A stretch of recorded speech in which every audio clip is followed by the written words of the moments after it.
thank you, Peter, and thank you to the Center for Accounting Research and Education for the invitation to be part of this Accountability in a Sustainable World conference. I'm Brad Sparks, Executive Director of A4S Foundation in the U.S., and joined by my colleague Susan Whyte, who's the head of the Global CFO program at A4S Accounting for Sustainability. And we're really delighted to be able to share a little bit about the work we're doing to accelerate sustainable business with a particular focus on the finance, investment, and accounting community. We're going to share a little bit about some of the materials that we have available at our website. It's a4s.org. That's A, the number 4.s.org.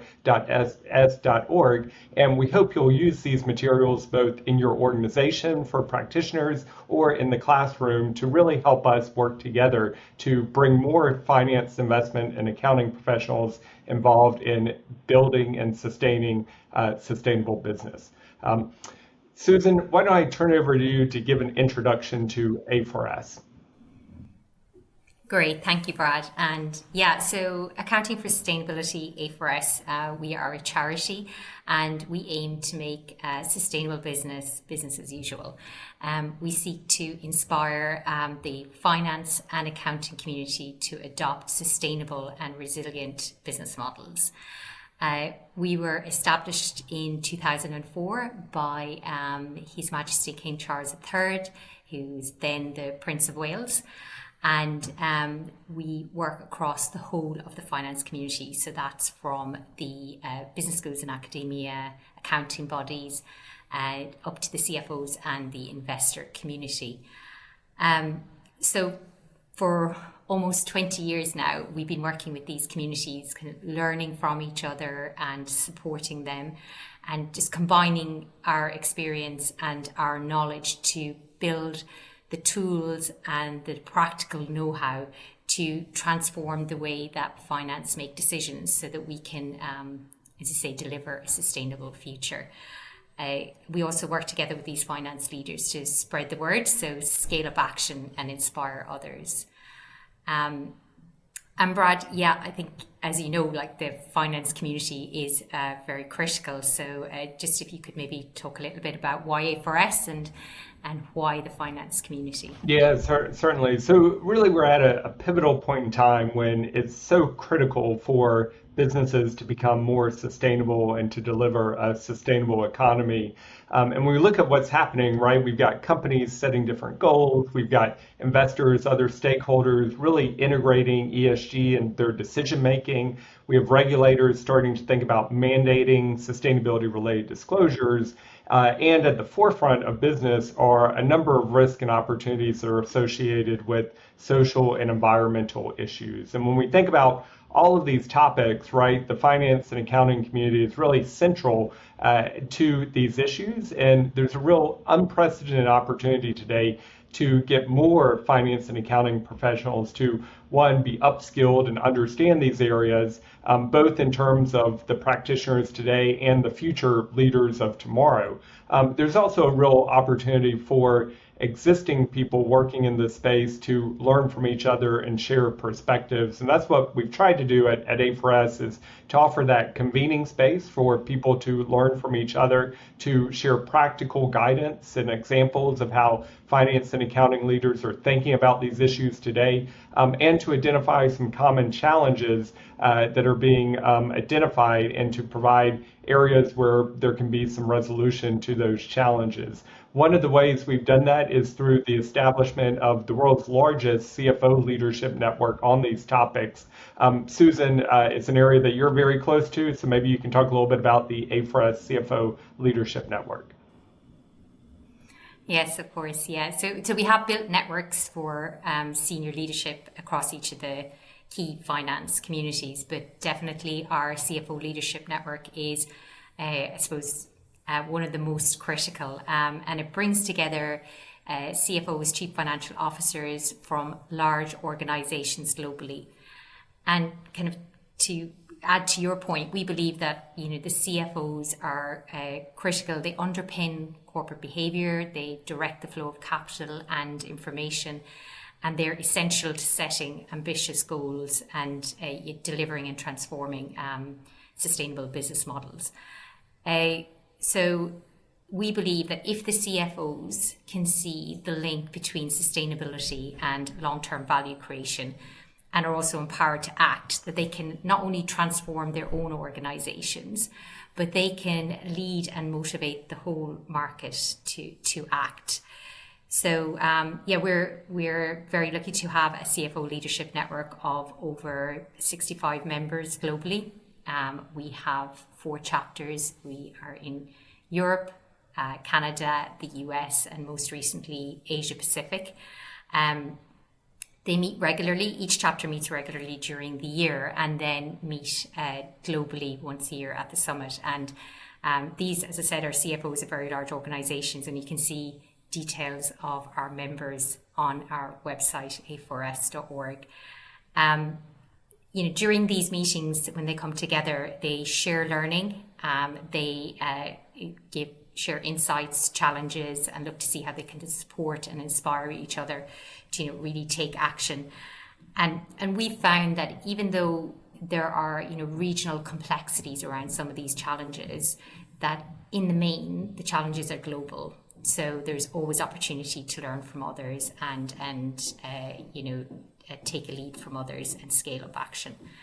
That's kind of a synopsis of what we do in the Global CFO Leadership Network. And Brad, you lead our US arm of the network. And can you kind of give us a bit more detail about what you do? Yeah, certainly. So just a little bit more insight on the U.S. chapter of this Global CFO Leadership Network. So within the United States, we started back in 2019, our U.S. chapter. We now have over 20 CFOs from some of the largest companies in the world that are part of this U.S. chapter, coming from a range of industries, right? So Bank of America, Caterpillar, International Paper, Verizon are just a few examples. The co-chairs of our U.S. chapter are the CFOs of Levi Strauss and Mars. So really working with some of the largest companies in the world to help them think about, again, the integral role that CFOs and finance teams have on sustainability. What our group does is we meet on a quarterly basis to discuss and share perspectives on different challenges that they're addressing today. And those cover a range of ESG related issues. So that may be thinking about financial incentives for more sustainable supply chains, how to think through that process, maybe the development or implementation of sustainability linked financing frameworks for the organization. It may be looking at mental health and well-being of the organization and finding ways to measure and address some of the challenges around that as well. So it's covering, again, a broad set of sustainability issues.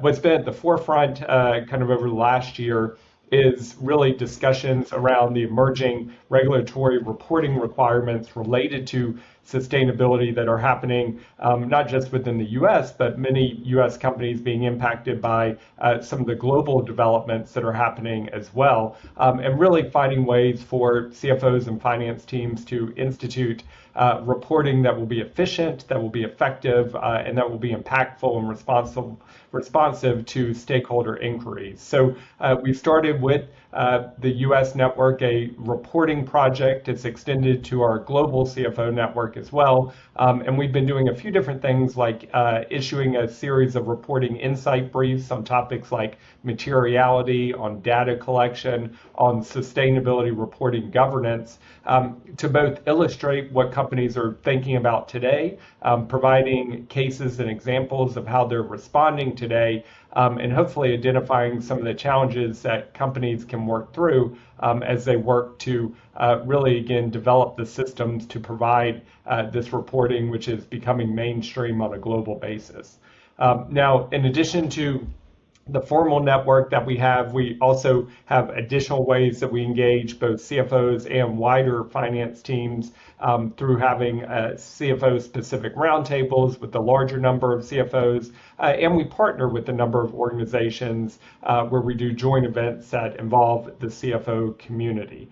So that gives a good overview of kind of how the U.S. chapter operates, and maybe Susan, you can extend a little bit more onto the global CFO network and then some of the other CFO program offerings that A4S provides. Yeah, absolutely. And as you say, reporting is a very critical project that we're working on, and it is a global project. We have some other global projects that we're working on that kind of underpin our key aims. So they are around operationalizing net zero, so looking at setting targets and putting in credible transition plans against those targets. Looking at nature positivity, what does that mean, and what does it mean to the finance community and in your day-to-day decision making and processes? And also looking at the CFO and capital market community, how can we bring them together to really drive systemic change? So those are kind of some of the global projects that members across the network are involved in. We also run capacity building and engagement programs in each of the regions. So our members are involved in those, and they are an opportunity to showcase their own work as well as inspire others to take leadership on this topic. Alongside our CFO leadership leadership network, I should say, we also have our circles of practice. So these are a structured program, but they are less formal than the CFO Leadership Network, and they are again convening to share knowledge and insights, and A4S help to upskill this again, groups of CFO. It may be sectorial or it may be regional groups. Again, they meet regularly and they do input into our resources, but it is a less formal grouping. In addition to that, this year we have launched our first role-based group, which was a result of a demand from our members and outside of our members to support the controllers. So our controller forum is a convening space for those who hold responsibility and oversight for the delivery of information and organizational sustainability related data management.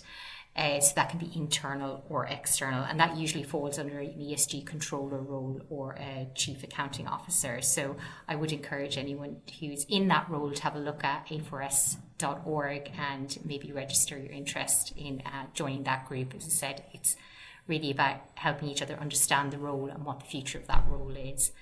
But underpinning all of this activity, we have a very robust knowledge hub, which I think we've kind of touched on or alluded to in all of our conversation to date. So maybe, Brad, it would be great to share a bit more detail about what's on that knowledge hub and how it can be useful to the finance community. Yeah, definitely. So A4S, has over the last several years built up a really robust knowledge hub of different practical guidance and other examples of how CFOs and finance teams are taking action. All of this is, freely available to all at our website. And to give you some additional illustration of what's included in that, one is we've developed a series of essential guides on specific topics, which really provide a comprehensive overview of a range of topics and the discussion of where CFOs and finance and accounting teams are involved. And so what some of those examples may include is, how do you engage your board, your audit committee on sustainability? How do you integrate ESG considerations within strategic planning, budgeting, and forecasting processes? How are you thinking about capital investment, and where does ESG play a role in those decisions that are being made on a regular basis? And what are some of the developing measurement and valuation tools for things like human capital or natural capital? So the series of essential guides all on our website, and again, available to all, have been developed with the companies we work with to kind of understand what they're doing, how they're thinking about a range of issues. And we encourage you to access those essential guides on our website. We're also in the process of working on our latest essential guide. It will be one on sustainability reporting. As I mentioned before, we have a number of reporting insight briefs which have come out already that are providing some of the foundational elements about this essential guide, which will come out probably sometime next year, but it's developing over time. What I'd also add is that within each of the essential guides, we include a maturity map, and the maturity map helps a finance team kind of understand their level of maturity on a specific topic. So again, it could be something like thinking about debt finance and how are you integrating sustainability within different financing arrangements that you have. So those maturity maps have served as really useful guides for finance teams to kind of understand where they are today and where they could go in the future.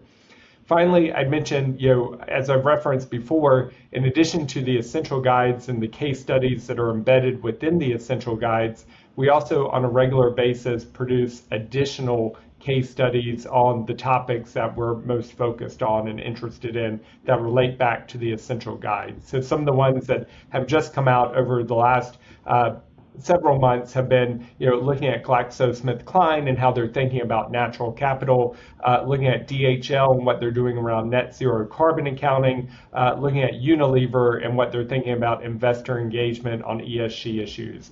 These are all, again, kind of clear illustrations of how companies today are thinking about these issues with that focus, again, on the CFO, the finance, and accounting team. And again, all those materials available in our Knowledge Hub at A4S.org. We also have some additional tools in development, which maybe, Susan, you can talk a little bit about what's in development and other programs that we have around recognizing leadership in sustainability. Great. Yeah, I'll just add a few quick things. One is, it's really tricky to know kind of where you are in this journey or where to start. And just picking up on that resource that you talked about, the maturity maps, we are taking those maturity maps and putting them online so that organizations can work through a series of questions and figure out kind of through self-assessment, where they are and get some ideas and signposts of what to do next. So currently that's just available for members and for Academy participants, but we're working hard to make it available online and on demand. Alongside that, it's just worth mentioning our awards programs. So we have 2 award programs, and these are really about building communities of like-minded finance leaders for both now and the future. And looking at the current ones, we have our Finance for the Future Awards, which is run in partnership with the Institute of Chartered Accountants in England and Wales, ICAEW, and Deloitte. And it showcases what good looks like and drives awareness and inspires action. And for our leaders of tomorrow, we have our A4S ICC case competition, so international case competition, which we do in partnership with Rotman Rotman School of Management, which is also sponsored by Brookfield Asset Management and Ontario Teacher Pension Plan. So, please log onto our website and have a look at those awards. And some of the results of those awards are very, very inspiring. And, just Brad, if you want to touch on some of our additional education programming, that would be great. Yeah, so as mentioned before, really there's a huge opportunity to both upskill the practitioners of today and the practitioners of tomorrow on these concepts around sustainability. And so one of the things that we introduced about 4 years ago was the A4S Academy, which is a program designed to really equip and empower senior finance professionals with the skills and know-how of embedding sustainability in their organization. We've had over 500 participants in this group already, representing more than 200 companies from around the world, and a great, again, opportunity to upskill and build capacity for current professionals around these issues. It's all part of our wider education program. We're now a partner with the ISSB and their partnership framework for capacity building, and also will be rolling out a series of workshops over the next several months to, again, help more people understand what's happening in this space. We'll also end the year with our flagship event, Susan, later this year. If you want to mention a little bit about the summit, would be great. Yes, so our annual summit, which I mentioned briefly earlier, has been running since 2006. So it brings together finance leaders from all sectors of the economy to really discuss and ideas and learn from each other. And really commit to action and progress towards sustainable economies. So it used to be fully in person, but as most events have since the pandemic has now moved to virtual.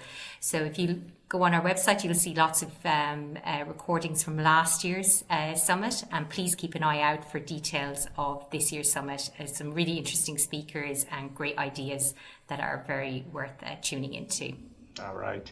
Well, great. Well, thank you again so much to the Center for Accounting Research and Education for the opportunity to share a little bit about the work we're doing at A4S. We hope this has provided a few highlights of the work we're doing to accelerate sustainable business and encourage you to learn more at a4s.org. Thanks again and hope you enjoyed the rest of the conference. Take care.